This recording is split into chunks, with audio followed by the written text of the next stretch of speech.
सभी मित्रों को प्रणाम, नमस्कार। आप सभी अच्छे होंगे इसी आशा के साथ एक बार फिर से आपके सामने एक कहानी के साथ।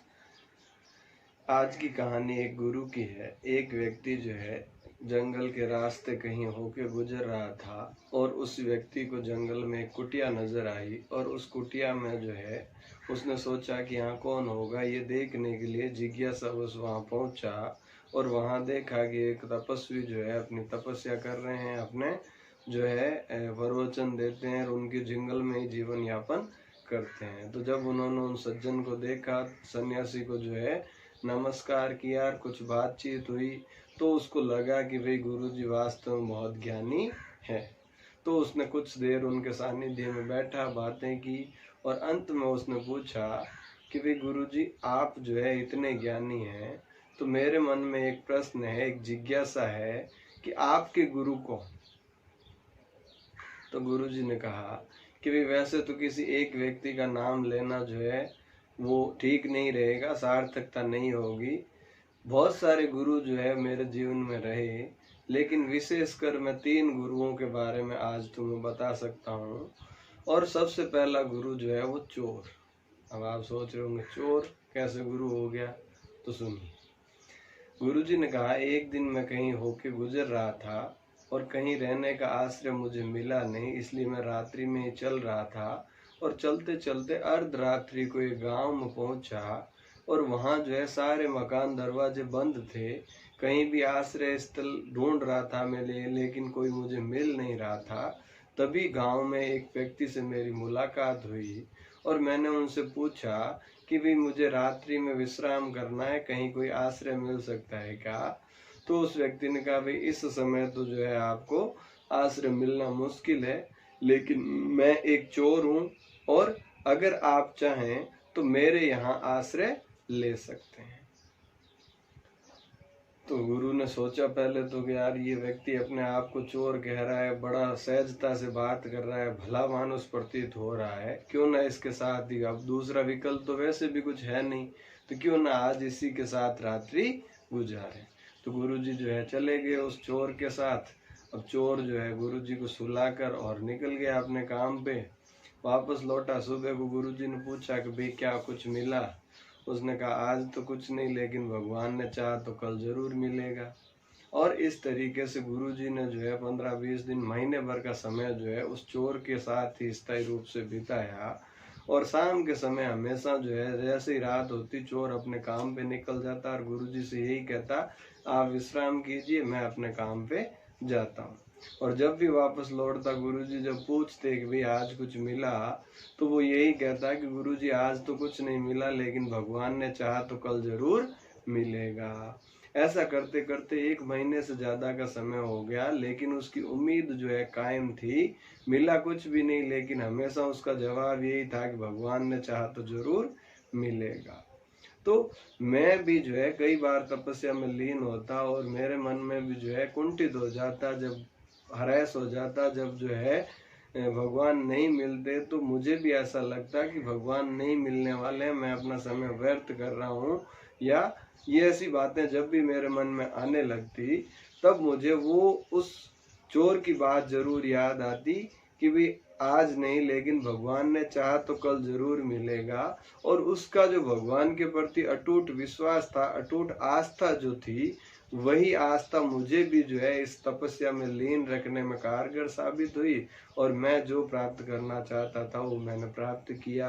तो उसकी प्रेरणा मुझे उस चोर से मिली, इसलिए वो चोर मेरा गुरु है। अब बात करते हैं दूसरे गुरु की। तो दूसरा गुरु जो है वो मेरा एक कुत्ता है।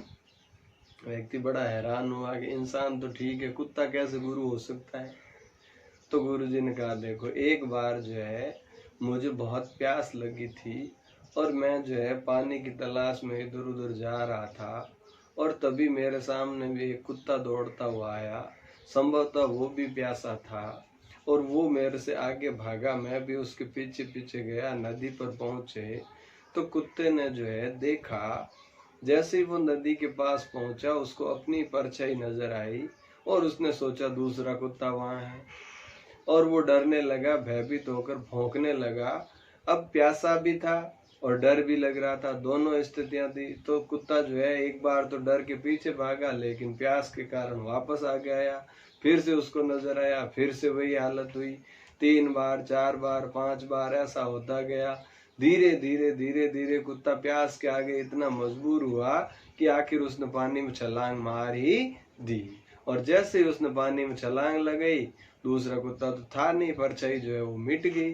तो इस तरीके से मुझे ये शिक्षा मिली कि अपने जीवन में भी जो है कई बार जो है ऐसी विपत्तियां, ऐसी जो है परेशानियां आती रहती है उस कुत्ते की परछाई की तरह, और जिनसे हम निरंतर डरते रहते हैं। जितना ज्यादा डरेंगे उतने ही ज्यादा वो हमें डराएगी।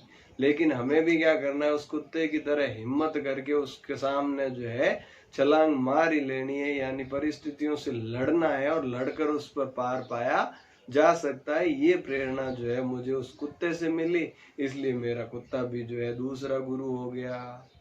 तो अब इंसान ने कहा भाई चलो, 2 तो बातें हो गई, अब आप मुझे बताइए कि भाई तीसरा गुरु आपका कौन। तो गुरुजी ने कहा भाई तीसरा गुरु जो है एक छोटा सा बच्चा। अब उन्होंने कहा बच्चा कैसे गुरु हो सकता है। तो गुरुजी ने कहा सुनो, एक बार मैं कहीं किसी गांव से होके गुजर रहा था, संध्या का समय था, और एक बच्चा जो है अपने थाली के अंदर मोमबत्ती या दीपक लिए हुए जो है जा रहा था जलाकर मंदिर की तरफ। और मैंने उससे बड़े ही जो है गर्व से या अपने अहंकार वश मैंने उनसे प्रश्न पूछा कि इसको नहीं पता होगा। तो मैंने पूछा कि भाई ये मोमबत्ती या दीपक जो है पहले नहीं जल रहा था, किसने जलाया। तो उस बच्चे ने कहा मैंने जलाया। कि ठीक है, अब एक स्थिति वो थी कि ये नहीं जल रहा था, दूसरी स्थिति आपने इसको जलाया। तो अब आप मुझे बताइए कि ये प्रकाश जो है कहाँ से आया दीपक में।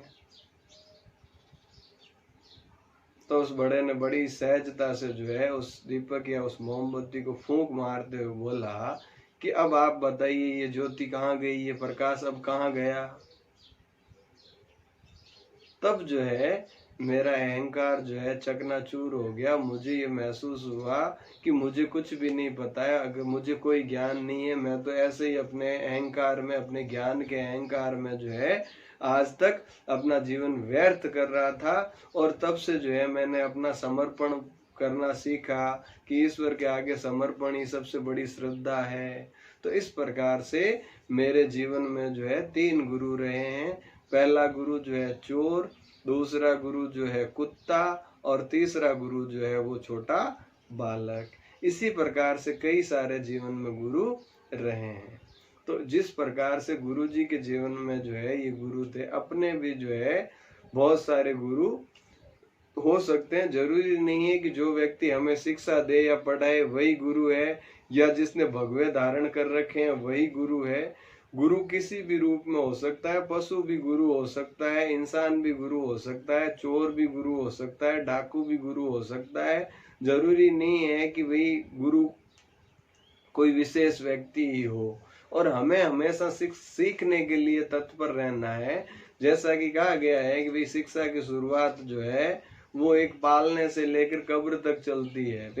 It begins in A cradle and win graveyard, यानी क्रेडल का मतलब पालना। जब हम पालने में झूलना शुरू होते हैं तब से जो है सीखना प्रारंभ करते हैं। और ग्रेवयार्ड का मतलब कब्र में, जब हमारी जो है अंतिम समय में मृत्यु के बाद कब्र तक पहुंचते हैं, यानी मृत्यु तक का जो है तब तक अपन सीखते रहते हैं। तो कभी भी अपने ज्ञान का अहंकार नहीं करना है, कभी किसी को तुच्छ या छोटा नहीं समझना है। और अगर कोई व्यक्ति कुछ अपने से कहता भी है, चाहे वो गुस्से में कहे या अपने विरोध करके कहे, तो अपने आप को थोड़ी शालीनता बरतनी है और सामने वाले की बात को समझने की कोशिश करनी है कि इन्होंने जो बात कही है उस बात का क्या परिप्रेक्ष्य है, किस संदर्भ में कही है, और मैंने अगर ये बात कही तो वापस इसका जवाब ये आया तो किस संदर्भ में आया।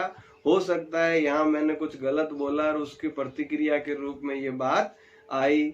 और इस तरीके से अगर हम आत्मा अवलोकन करना शुरू करेंगे तो कहीं न कहीं हमारी गलतियां जरूर नजर आएगी। लेकिन अगर हम उन गुरुजी की तरह अहंकार में अगर किसी से प्रश्न पूछेंगे या अपनी बात पर जिद पे अड़े रहेंगे कि नहीं मैं तो 100% सही हूं और आप गलत हो, तो फिर आपको अपनी गलती कभी नजर नहीं आएगी।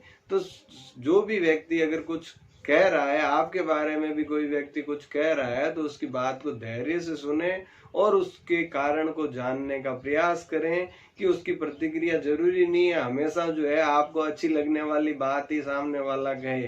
कई बार जो है कटु शब्द भी हमने को सुनना पड़ता है, कड़वा सच भी हमें सुनना पड़ता है, तो उसको भी जो है सुनकर स्वीकार करने की हिम्मत हमें होनी चाहिए। और अगर कई बार जो है अज्ञानवश, जानबूझकर नहीं भी की लेकिन अज्ञानवश भी हमसे अगर कोई गलती हो गई है, तो अपनी उस गलती को स्वीकार करने में कभी शर्म नहीं करनी चाहिए, संकोच नहीं करना चाहिए।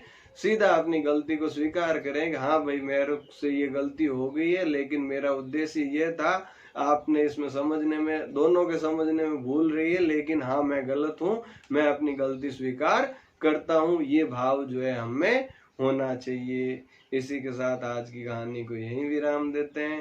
धन्यवाद। जय हिंद, जय भारत।